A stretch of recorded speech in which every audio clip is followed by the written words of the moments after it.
will be saved. Now, we've said that is an absolutely minimal gain. The court case is expected to be heard in the Western Cape High Court on Wednesday. The Nelson Mandela Bay Metro Municipality is encouraging residents to save water, saying the situation is dire. Levels at 4 major dams have decreased to a collective 18%. Shamila Fisher has more. The Nelson Mandela Bay Municipality says its major concern right now is the Kucha Dam. Municipal spokesperson Mahlatse Mahlase. As of the 29th of July 2020, the average total dam levels were sitting at 17.73%. We have 4 major dams that are supplying the city. However, our major concern right now is Kucha Dam, which is the largest dam that is supplying us, and it's currently sitting at 7.09%. She warns the prospect of a day zero is a reality. Although we don't have a date for day zero, we can confirm that it is looming. This depends on a number of factors that includes the consumption rate, the rainfall, and the amount of water in the dams. Mahlase says water restrictions are in place, but consumers must also cut back. Shamila Fisher, Eyewitness News. And U.S. media will be barred from the Republican National Convention in North Carolina later this month when President Donald Trump will formally receive his party's nomination. The party says the activities on the 21st to the 24th will be closed to the press due to health restrictions and limitations in place in the state. According to CNN, the vote to formally nominate Trump for the U.S. election later this year will be live streamed. Trump has been forced to scrap his signature rallies because of the coronavirus pandemic, which is killing more than 1,000 Americans a day. A fine Monday in store for Gauteng tomorrow. Joburg dropping to an overnight low of 5, reaching a high of 21 degrees. Pretoria 7 and 24, Vereeniging 1 and 22. Cape Town will be fine as well tomorrow with a northwesterly, along with the low of 13 and a high of 17 degrees. The top story in Eyewitness News this hour. The Public Enterprises Department says Minister Pravin Gordhan was not involved in the appointment of Eskom's Pension and Provident Fund chairperson Caroline Henry. Eyewitness News, in touch, in tune, and independent. For the latest, log on to ewn.co.za or ewn.mobi. Dedicate yourself to making a difference. Lead SA. Lead SA. Because you get a lot of news, but not enough time to digest it. Inside EWN on 7:02, 7 to 9 p.m. And it's 6 minutes past 8 o'clock. Good evening and welcome to the second hour of Inside EWN on 702 and Cape Talk. If you're just joining us, my name is Mahlatse Mahlase. It's a brand new show brought to you by your trusted Eyewitness News team. Next week, you can join us much earlier. We are on from 7 p.m. until 9 p.m. In this hour, we're talking the crisis facing the media industry. We have heard that the news of the decade, we have heard that decade-old publications are closing down, major media houses are retrenching, journalists are also battling as the jobs appear scarcer and scarcer. This hour, I'm joined by News24 Editor-in-Chief Adriaan Basson and Sowetan Editor-in-Chief Nwabisa Makunga. And it's our virtual roundtable discussion, but we are live on EWN Facebook page and of course on our website, www.ewn.co.za. So join us there. If you want to see what all of us look like, you can do so. I have to read one SMS before we continue. Somebody's asking here, why is the boss at 702 anchoring her own news show? Should we blame COVID for destroying jobs? Just to say that actually this show is going to be hosted by the many talented EWN journalists, and they will be bringing you this show. It was just to try it out the first time so that if there are any gremlins, I get to deal with those. But as I said, this hour we are talking the crisis facing the industry, and I'm joined by the News24 Editor-in-Chief Adriaan Basson and also the Sowetan Editor-in-Chief Nwabisa Makunga. And if you want to join us, you can SMS 31702 or 31567. You can also WhatsApp us on 072 702 1702. Adriaan, perhaps let me start with you. The South African National Editors Forum that we both belong to did an impact study just 2 months ago, just to see what has been COVID-19's impact on our newsroom. And it wasn't a pretty picture. Actually, it was in fact very grim. We were counting there some 700 journalists that have lost their jobs, just as President Cyril Ramaphosa announced the lockdown. Yes, good evening, Mahlatse, and your fellow guests and listeners. It's a very dark time for journalism around the world. I read last week that even at the Guardian newspaper, which has been held up as one of the successful models of funding journalism now, almost 200 journalists are being let off. So it is a very concerning time for our beloved profession. There will be less journalists in the world after this crisis, whenever that is. And we will simply have to reinvent the model of doing journalism. A world without journalism is a scary place. And I think, you know, most people listening to the show will agree that we need to find a way to fund and sustain journalism going forward as an industry, not only in South Africa, but globally. Nwabisa, to bring you in, when we look at the VIT State of the Newsroom report, they were already telling us that in 5 years, we had actually lost some 10,000 journalists. What does it mean practically when you are a news editor, when we do have smaller newsrooms? Hi, good evening, Mahlatse, and thank you so much for inviting me. I think, as Adriaan says, I mean, it's quite dire. You know, not only for our countries, you know, our democracies, but I mean, if you're sitting in a newsroom and kind of trying to do more with less, you know, and really trying to tell the stories that you know you ought to tell, but don't have the capacity, full capacity to do so, it really becomes quite tricky. And so what it actually means is that, you know, one has to do this kind of balancing act, right? So where you have to choose, you know, which stories are we really going to tell, and which stories are we not? Not because you know, we essentially making that choice, but because, you know, the situation kind of forces us into, you know, into that corner where now we have to kind of, you know, try and work smartly and work more with less. But, you know, one of the things that has happened is as we're having this conversation, people are thinking about it just as journalists losing their jobs, but not necessarily connecting it to our democracy. Adriaan, what would be the impact on accountability and on our democracy when we have fewer newsrooms and less publications telling the stories of South Africa? Let's see. Maybe if I can go back to the terrible fire in a block of flats in London called Grenfell a few years ago. You remember, I think it was 3-4 years ago when there was a terrible fire and many people lost their lives in this fire. Now, I attended the conference of the World Association of News last year in Scotland, and they presented a fascinating study at this conference that investigated the role of the media in this fire and the role of the media that could have prevented this fire. And it was an in-depth study done by the British government and academics who found that for the past few years preceding the fire, there was not one journalist covering that council. And that many reports had been produced warning about the unsafety of not only that building, but many blocks of flats in that area, but that newspapers and newsrooms and broadcasting newsrooms had simply run out of money to have a journalist cover that council full-time. Now, I think if I have to ask Nwabisa or yourself, Mahlatse, who of us still have full-time council reporters, I don't expect any of us to lift our hands. In fact, I don't think any of us have full-time High Court or provincial legislature reporters anymore. And what this simply means is that stories will go unseen. Corruption will be able to be swept under the carpet. Maladministration will flourish. We won't be there to raise alarm when something is tabled in a portfolio committee session in a provincial legislature.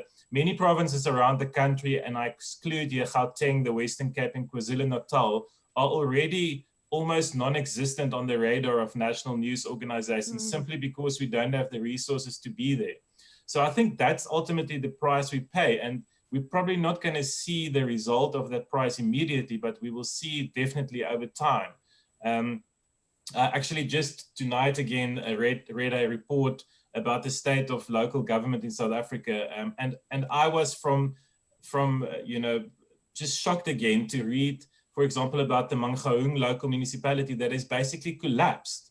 I mean, the local government in Bloemfontein, or the bigger Mangaung municipality, has literally collapsed, and we haven't covered that story as News24 as big as we should have, and that is the point. That is the point. The point is that we as news organizations will focus only on the big stories, the national stories. We will depend on press releases. We will depend on government's own version of events, and we won't have people to go and sit in those councils, in those legislatures, in parliament, in the courtrooms.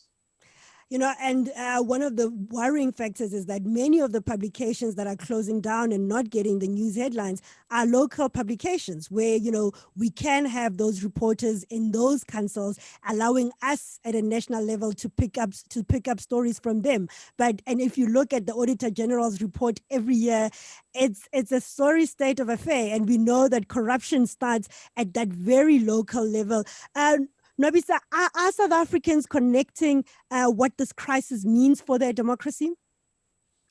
Not so much. I don't think so. I think, of course, there are people who understand, what the role of the media is and the role of actually digging deep and actually finding out the truth and, and serving them. I think there are people obviously who understand that, but I think perhaps many people, in my view, kind of seeing what is really happening in the media are not quite, translating it into what it means for democracy, what it means for their communities, what it means, for their provinces, their country. Adriaan talks about having, full-time sort of council reporters, and I want to make an example. I work now for the Sowetan, and unfortunately we don't have that. But I come from the Eastern Cape, from Nelson Mandela Bay, where it's probably one of the few newspapers in the country, which is the Herald, which actually does have a council reporter. And I look at the difference. Because there you have literally journalists whose job is to watch over that council, and the stuff that's actually coming out of there and really kind of empowering the community in that area, to know exactly what is happening in their local council. So when the Auditor General, for example, says, things are bad, nobody is surprised in Nelson Mandela Bay because they've been seeing it, in the front pages of that newspaper. And I think for me, if we were to take, that and kind of replicate it, across the country, there's so much more that we would know, not just at national level, but actually, in our local councils and our local municipalities. And I think that's the thing, is that we give people, obviously, information that they need, but not enough. Particularly when it comes to their bread and butter issues that affect them in their streets, in their communities, in their local councils. And then people listening to us are wondering, why are we in this crisis? What has happened? But if we are to be honest, it's very easy to blame COVID-19. But Adriaan, we do know that this crisis has been with us for quite some time. We've been talking about the funding models where advertising revenue is just not there anymore to support local journalism. Yes, Mahlatse, I think there's many reasons why the media is today in the state it is, and it's natural to want to quickly point fingers, but I think, from my point of view, I think a lot of it has to do with the what is now called Fourth Industrial Revolution as well. So I think the advent of technology and specifically the emergence of the behemoths, Google and Facebook, had changed the world completely for most of us, and for consumers, for our readers. It's all about the readers, of course, and the listeners, and the public. We are just a medium. So, the traditional role of the newspaper that was started hundreds of years ago was to convey to a community decisions by the guardians of a community, chieftains or guardians. And that role has since significantly changed with these big technology companies, where the president of the United States now communicate directly to his electorate via Twitter. So Donald Trump no longer sees a need for the media, and I think he's been a major influence in this tendency that we're seeing these days. Also in South Africa, I won't name names, of political leaders from all parties thinking that they can run their own media shows. They don't need us. They do their own podcasts, their own video casts, their own newsletters. They employ former journalists in their offices. And that they can cut out, these pesky people like Mahlatse Mahlase who ask the hard questions, because why do they need us when they can speak directly to the electorate? And I think, and I hope, and I pray that the past 4 years of Donald Trump has showed the world, not only that country, but the world, the price you pay if you allow the media to be called the enemy of the people, if you allow a concept like fake news to be used for authentic journalism like the New York Times, the Washington Post, and CNN. That is the price America is now paying, and we should be very careful. We should guard very sacredly the space we still have in our country to fulfill that role of the fourth estate. I do think that these technology platforms play the big role. So suddenly you had these platforms that readers go to or users go to read their news. They started moving away from traditional platforms, and then the same happened in advertising. So to make it very, very real for your listeners, a Pick and Pay in Sandton may have advertised in the local newspaper and on local radio stations and even maybe television in that area. But they can now go to Facebook and Google. They can target specific audiences who live in that area, who they know what they have bought, what they like to buy, and they cut us out. So part of that is to blame us as media industry. I think we must take some of the blame that we have allowed these guys to improve their technology much faster than we have. But I think we have caught up. I can only speak for my own company, but our advertising teams, they sometimes speak in a language which I don't understand when they talk about, how they target users and how they can help an advertiser read their target audience. So I think there's also this perception still in the minds of advertisers and agencies and some clients that you have to go to Facebook and Google to spend your money. It's a new thing. It's a new thing. People chase that new thing. Yeah, exactly.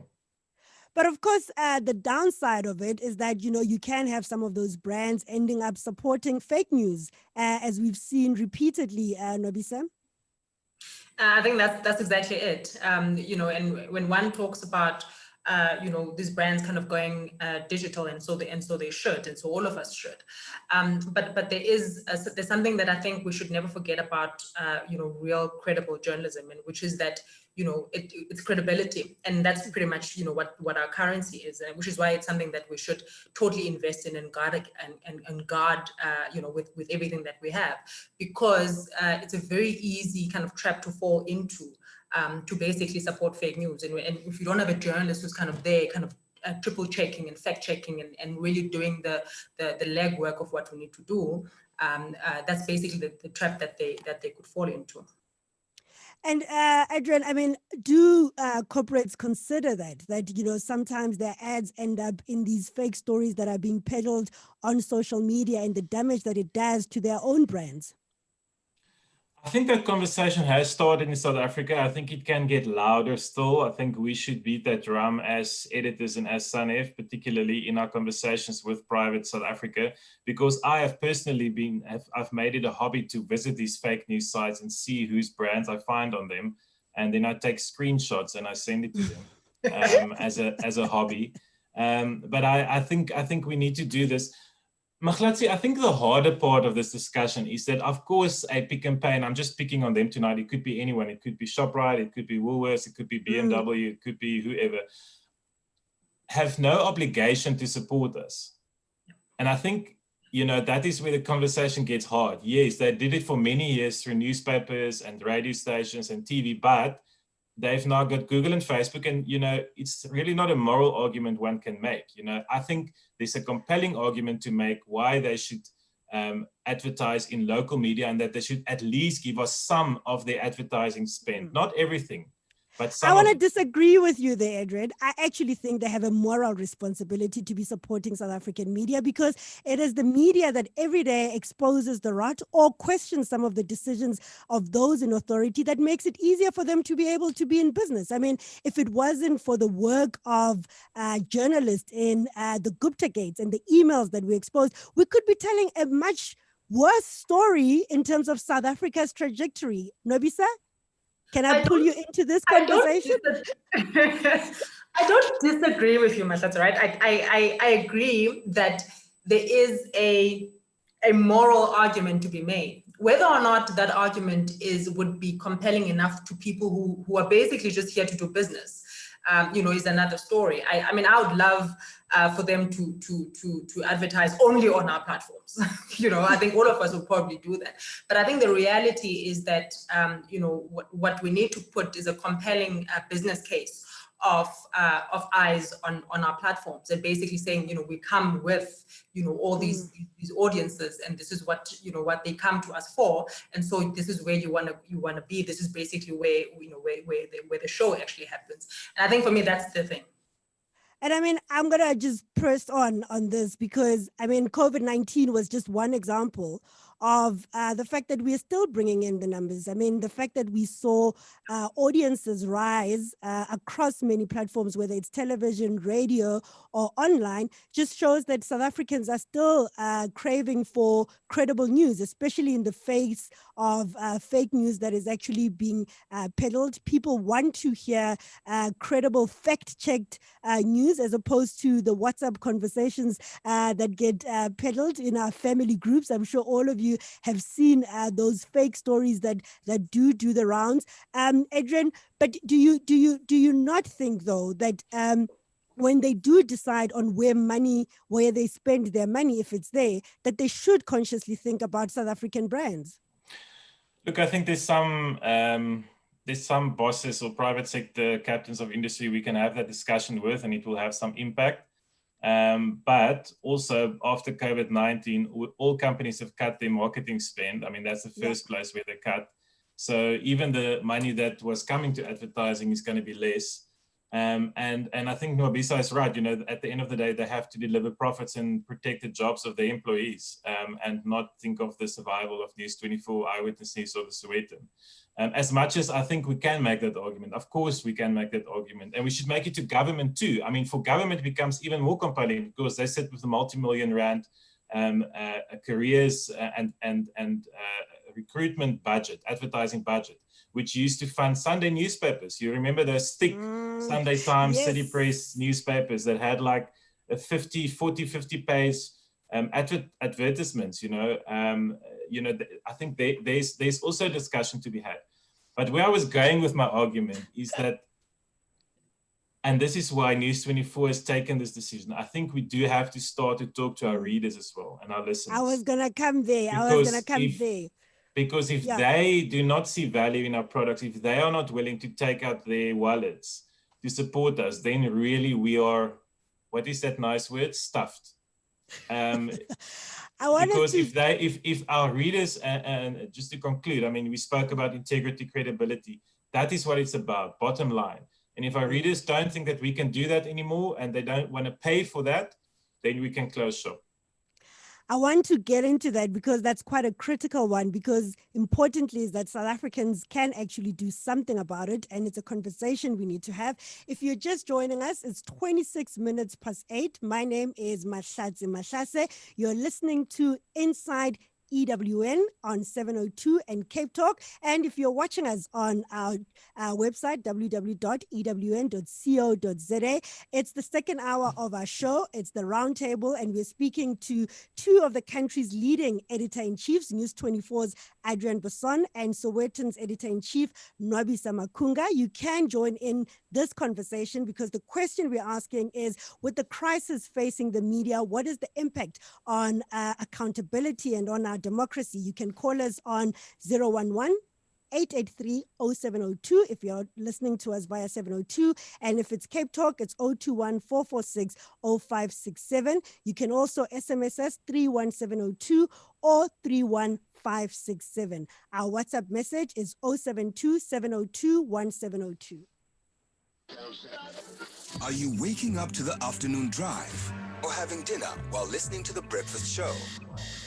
No matter your location or timeline, you can always stay connected to your #1 news and talk station. Thanks to 702.co.za. Wherever you find yourself in the world, we'll be back in 2 minutes. And latest updates on current affairs are just a click away. 702.co.za for the curious.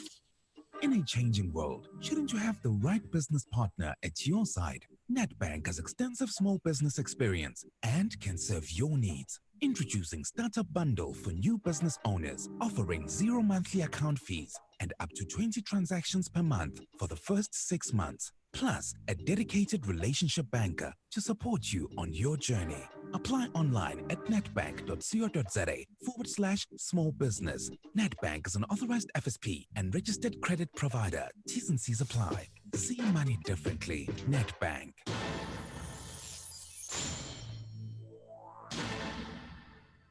Need an online school that believes in educating for the future? Look no further than Teneo Education. At Teneo, we're passionate about producing edu-citizens that are future-proofed, flexible, and open to the world around them. And with multiple progressive education solutions to choose from, anybody can access affordable quality schooling. Check out www.teneoschool.co.za for more information. That's Teneo, T-E-N-E-O, the school where everything is state-of-the-art. Do you see yourself as a future leader or specialist in your field? Wits Business School offers a range of generalist and specialist postgraduate degrees and diplomas suited for your chosen field. Enroll now for next year's studies and make your vision a reality. Applications are open for all 2021 academic programs. Visit wbs.ac.za for more information. Wits Business School, sculpting global leaders. No more. Get behind the story inside EWN on 702.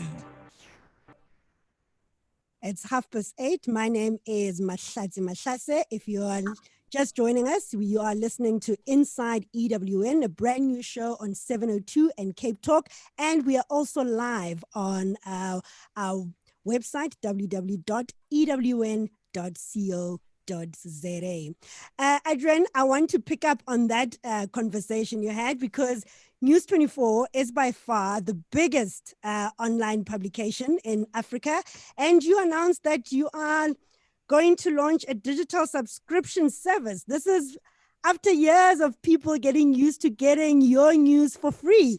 I'm sure it wasn't an easy decision to make. As someone who was there before, it was a conversation that has been bubbling under for quite some time. Just take us through what led to this decision.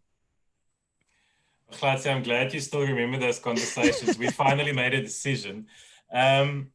Look, I think a few things. I think the state of our industry that we've been talking about in the first half an hour is definitely part of it. I think as a company and as a newsroom, we took the long view that even if we better our game at advertising and convince these captains of industry and business and government leaders to, in the name of a good society and strengthening democracy, send us more of the advertising rands, I don't think that is sustainable enough to build a news platform with longevity that covers the whole of South Africa and that tells the story of the country as a whole. I think we simply have to increase our revenue, build a second revenue stream, and in the process get closer to our readers. Secondly, we've been watching carefully what has happened internationally, globally for the past decade. And you guys will remember that, you know, the New York Times in 2010-11, when they launched the paywall, they were like the first ones out of the blocks. It was the strange experience where you can only read a few stories and then you had to pay. And we all hated it, let's not lie. We all hated it. We tried to find the story in a free way. Same happened, I think, with the Financial Times.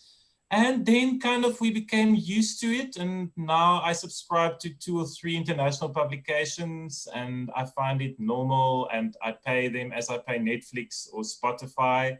So I think people's behavior had also changed, and I think the behavior of paying for good journalism and for information that you need to make decisions about your life had changed.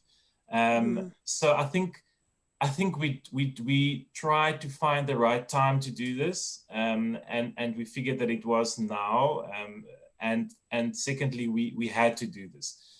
If I could just add a third point, Mahlatse, you're right. Of course, we have a massive audience, and we are under no illusion, absolutely no illusion, that the majority of our readers will not pay, for news, and cannot probably pay for news in a South African context, and that is completely understandable. And I will not judge anyone who chooses not to subscribe for whatever reason. I think that there will be enough, and I really hope there will be enough readers who realize that what we offer them on our platform is of value, that it is something worth paying for. One of our speakers at a conference we had last week to launch our subscription service, he's a Polish guy who teaches journalism at Oxford, and he was talking about the fact that bread, you cannot just go to your baker and ask for bread for free. And he was making a comparison between news and the importance of news, especially in a time like COVID-19, and with the importance of food and bread, and this is a behavioral change. Unfortunately, none of us three decided to give away news for free. That was our colleagues who are no longer here. But we have to live this, we have to do this. It is brave and it's risky, and I don't know how it's going to work out. But, I agree with that analogy that if people have to choose between bread and newspaper, they're likely to choose bread. And Nwabisa, you work for a newspaper. It is quite an important newspaper in South Africa, actually, and you bring valuable information. But over the years, we have seen less and less people buying newspapers. How do we make South Africans connect that buying a newspaper is what gives them the decent, investigative, quality journalism that they get to have things to talk about? Absolutely. I think, Adriaan is making the analogy about bread, and my favorite one is always, I say to the team, the day that I send out journalists to a story and they have to go and get, and put petrol in their car and they swipe with their press cards rather than what they actually need to pay, that's the day where we're saying, okay, we will be fine. We wouldn't need to make people pay for our news. And unfortunately, it's a behavioral change. And I think this is why, for me, these conversations are quite important, because the fact of the matter is the people who go out and get these stories are human beings who actually need to survive. What we are, is a business that needs to sustain the people that work for it to be able to bring you the news, that you want and the news that you consume.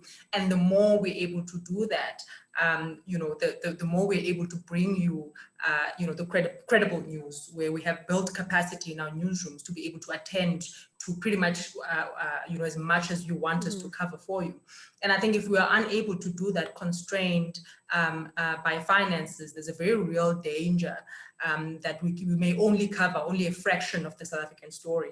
And when that happens, a lot goes, uncovered, a lot goes unknown. And it goes back to that whole conversation that we had about strengthening our democracy. Let's take in a caller here. We've got Tulani from Guatemala. Tulani, you are saying that challenges faced by the media resembles the death of IDASA, obviously an iconic institution in South Africa's democracy.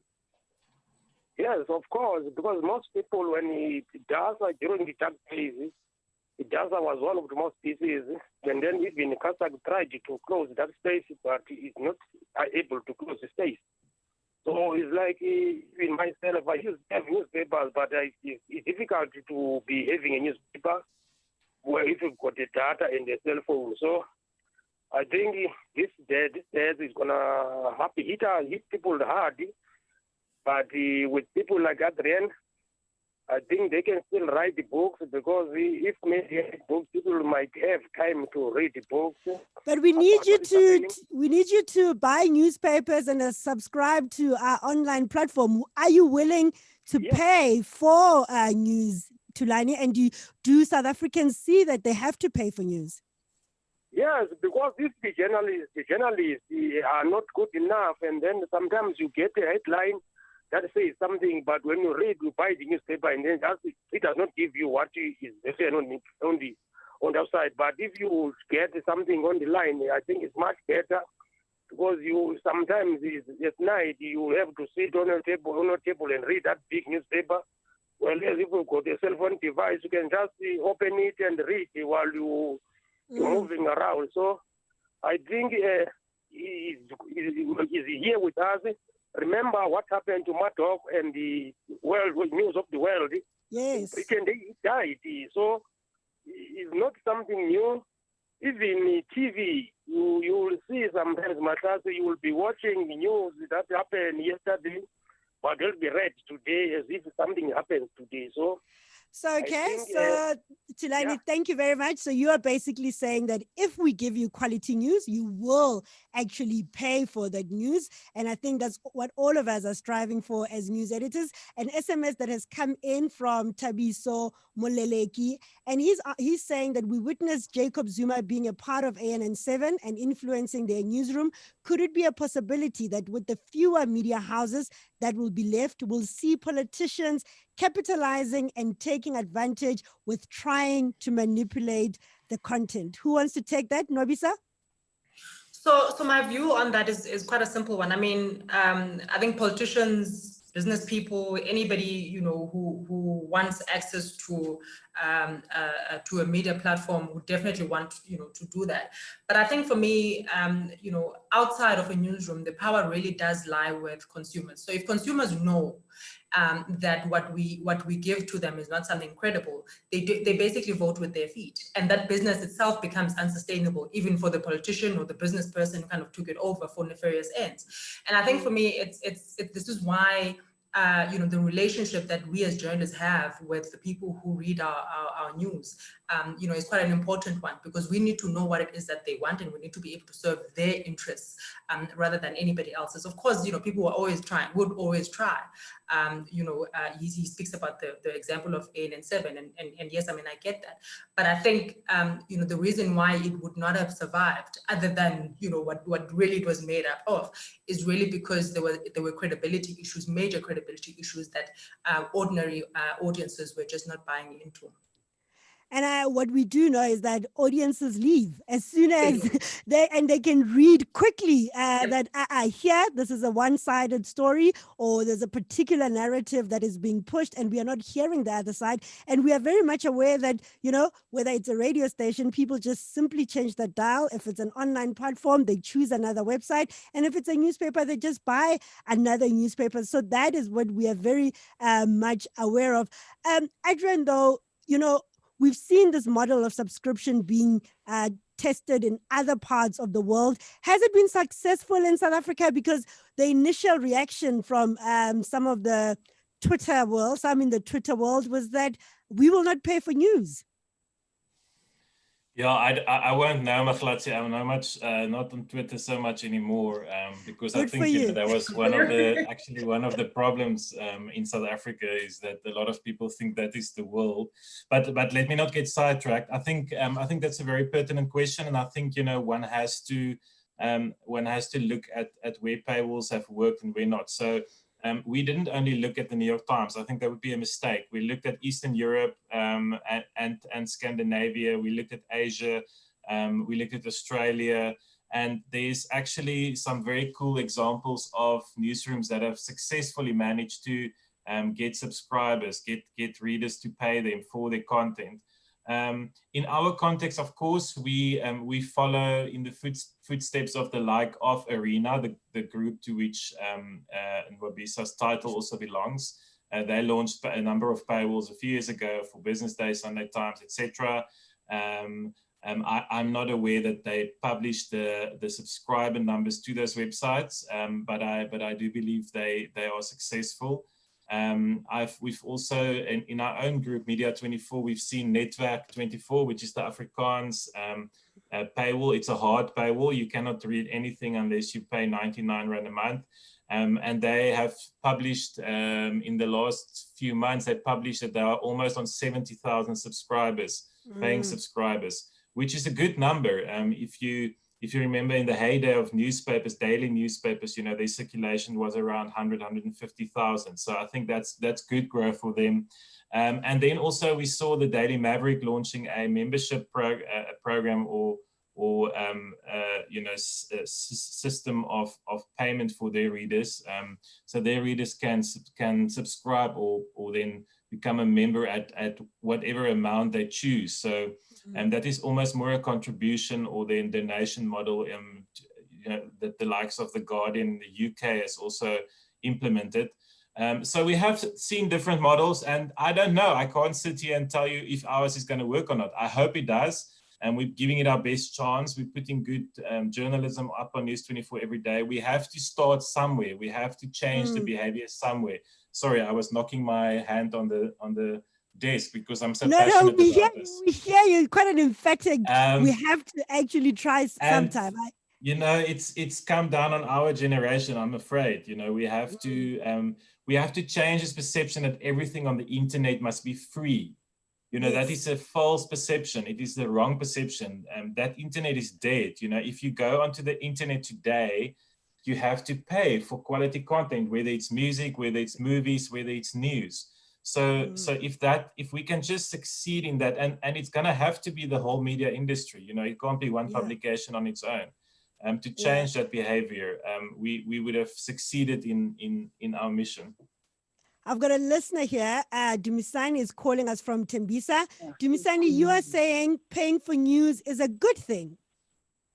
Yes, it's a good thing because we are moving towards a digital world. But now there's a problem. A lot of people that read the newspaper are older people and they don't understand technology. So that's one of the bad things about digital media. And we know that, Dumisani, our literacy levels are also not so good. And it's also a question that is being asked here by Chris from Pretoria. And I'll send it to you, Nwabisa. He's asking, quality journalism, won't it deny a vast majority access to information and participation in public discourse, thereby polarizing the media space? And I guess to add to that, we know that in South Africa, for example, data is already an issue. It's just way too expensive. Yes. Nwabisa? I think definitely, Mahlatse, I mean, I get that point. I think what we're basically trying to do is one, we need to be sustainable for us to continue doing journalism, right? And I think, I mean, there's a whole argument which I won't even go to, because about data and really how it kind of separates South Africa and kind of entrenches our inequality because of how expensive it is. I know there's obviously conversations about data falling, etc., etc. But I think for me the overarching point is really one about the fact that we actually do need to be sustainable, because if we're not sustainable, then we can't bring journalism for anybody. And I think obviously not everything that is, particularly if you're talking on the internet, not everything that, not every piece of journalism that is there is to be paid for. I mean, the stuff, depending on what kind of model you choose, the stuff that would be free and the stuff that, would need to pay for. But I think we are unable to say, oh, well, it may be, divisive and polarizing to our audiences, depending on who can pay, because ultimately there has to be sustainability for us to be able to do and bring that journalism. And at the moment, it is unsustainable to only rely on advertising. It's 2046. My name is Mahlatse Mahlase. We are talking as Newsroom Shrink, what is the impact on accountability and our democracy? And also asking you the question, are you willing to pay for news? And I'm joined in this discussion by News24 Editor-in-Chief Adriaan Basson and Sowetan Editor-in-Chief Nwabisa Makunga. It's our virtual roundtable. We are live on our EWN Facebook page and also on our website, www.ewn.co.za. And of course, you're listening to us via 702 and Cape Talk. We are talking tough times facing the industry and asking the question, are you willing to pay for news? What I'm finding is that the trust levels in South Africa have deteriorated between readers and us, the people who deliver the news, because a lot of the SMSs that I'm getting here is that, we are one-sided, we only give one view, and that is why we deserve to die, but people are still listening. And I guess, Adriaan, it is important for us to continue to up our game, but it's also, to up our game, we need to continue to invest in journalism, because investigative quality journalism is expensive. I hope our bosses are listening, Mahlatse. Journalism is expensive. No, but I mean, journalism. There's an old story of a former journalist who once told his general manager was complaining about the month's bills, and he was just looking at him and said, "Journalism is expensive," and that is true. Like Nwabisa said earlier, you need to put someone, and often two people, in a Toyota Corolla and send them away for a few days, put them into a cheap B&B, buy data to get the video back to Johannesburg. I mean, it's not a charity. We're not, we're not funded by government or by, some guy who was rich with very deep pockets. We are all businesses, and we have shareholders, and we are not, unlike the SABC, there's not a bailout on the cards every year, and we have to make a profit and we have to adapt. So yes, it is an expensive business, and if we want to keep on doing the kinds of journalism which I think will be needed even more in future. I mean, we've just seen, I'm sure the two of you will agree with me, just during this COVID, the level of education we had to bring into our newsrooms. I never thought I would know so much about health and health topics and all those words, the level of education, the level of data that we have to handle on a daily basis to tell the story of COVID-19. It's a whole new world of journalism, and we are all trying our best, but I think we can do more, and I think we need to invest in upskilling our journalists, upskilling our technology, bringing data experts into our newsrooms to interpret these kind of things, and it's just going to become more.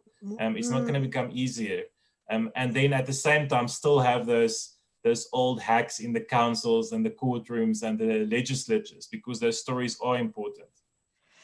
Well, there's Mushere here from Pretoria West who is not agreeing with us. He's saying, if News24 is paid for, what will one be paying for? The internet, he asks. Mushere, you don't agree that you should pay for news? No, I just want to, it might be maybe I'm missing something. Yeah. Because internet is not for free. If you're paying for internet and also News24 want you to subscribe, then what will be the use of having internet? What will you paying for if you're paying for internet? If all other platforms will want you to subscribe, whereas you're also paying for internet. But you need to subscribe to a news agency to be able to get the news. I'm asking if all other media platforms, all other whatever that when you have internet, you are able to access. What if they all go the same route? Then what will be the point of having internet? Because that is not for free. Okay, Adriaan, do you want to take that? I think we need to just explain that difference. And that's what you were talking about people making the connection that just because it's on the internet, it's not free. Just because you're paying for data, you still have to pay for the news.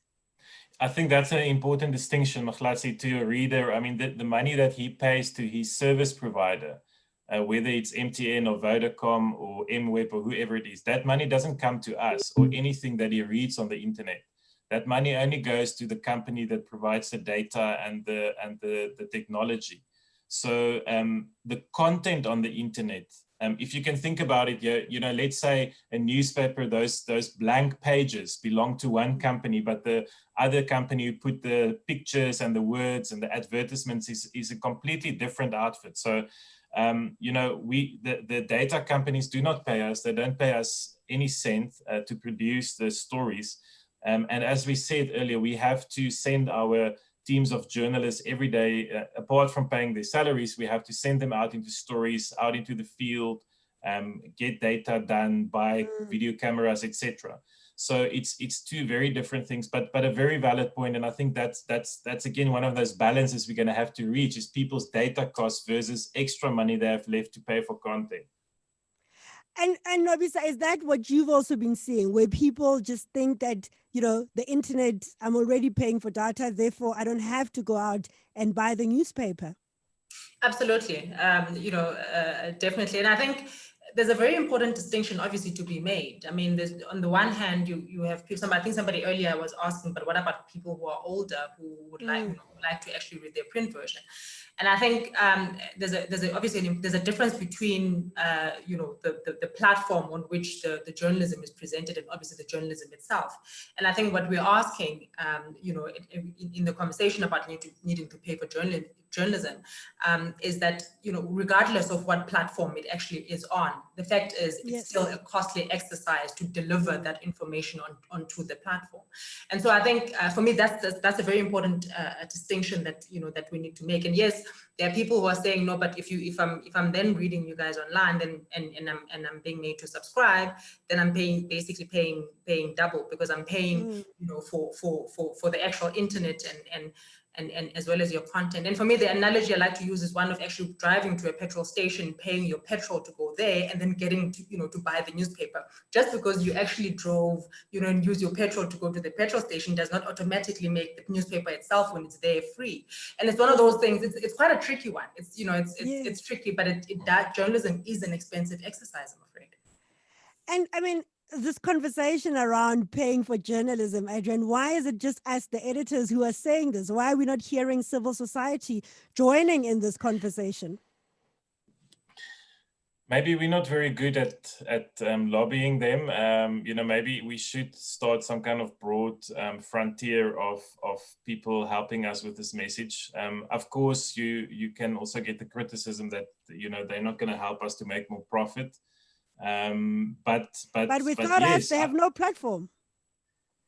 Well, exactly. I think it's a process of education. It's not trying to be preachy, but I think we have to talk about this. I think discussions like this is very useful to tell our readers and our listeners about how newsrooms work. How do we get the news? It's not just miraculously appearing from somewhere.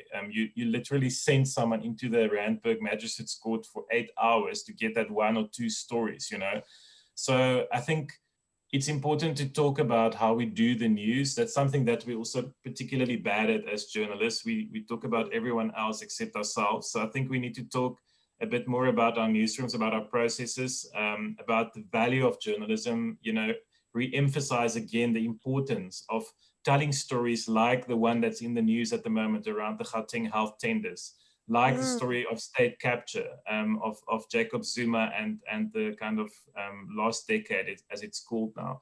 The stories that papers like Nwabisa's former paper, The Herald, and the sister paper, Dispatch, were doing for many years in the Eastern Cape about health in that province, although some people do think that the BBC broke that story.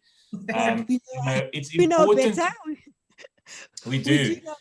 We do. And it's important to...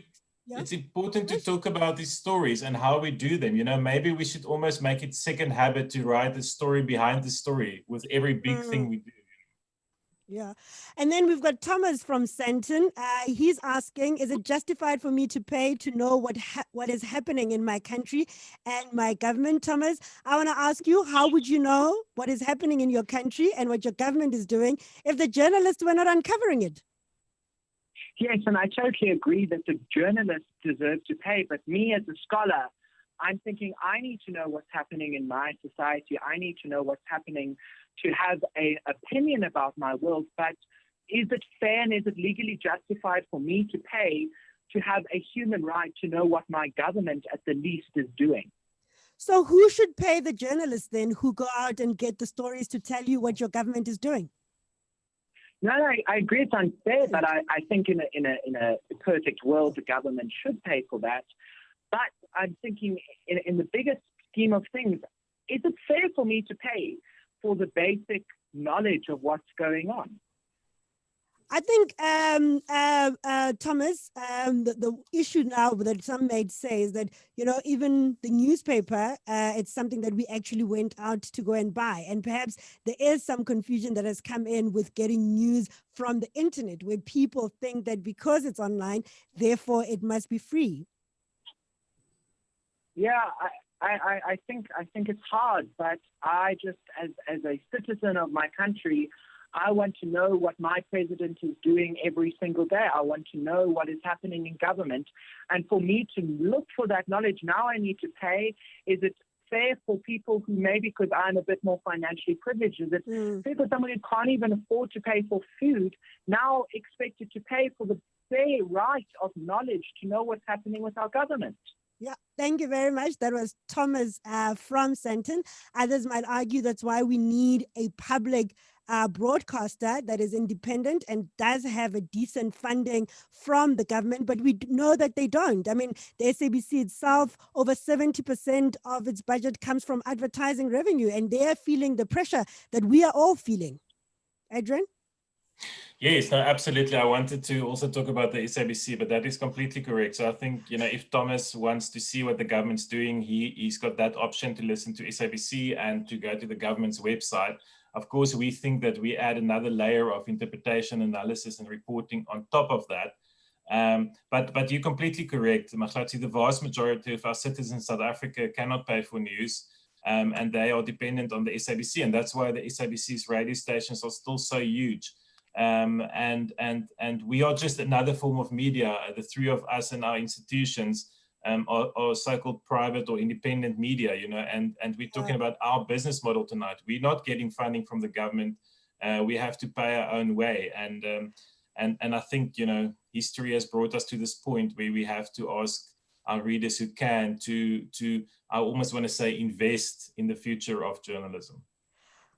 Guys, time flies when you're actually having fun. I can't believe that hour went by so quickly, but thank you very, very much for joining me, Editor-in-Chief of the Sowetan, Nwabisa Makunga, and the Editor-in-Chief of News24. That was our inaugural roundtable with the editors, and we will be bringing you more of this, debating many other issues. It could be around the news industry. It could be the big stories that we are covering in the week, but this is your brand new show, Inside EWN. My name is Mahlatse Mahlase, and thank you very much to the EWN team that has put their hearts into producing this first show. Do give us your comment, your feedback. We love hearing from you. You can reach us on inside@ewn.co.za. It's 9 o'clock. This is Eyewitness News. With the wrap of your Eyewitness News, I'm Sfiso Zulu. We'll start with COVID-19 related stories. Are we saying bye? Hi,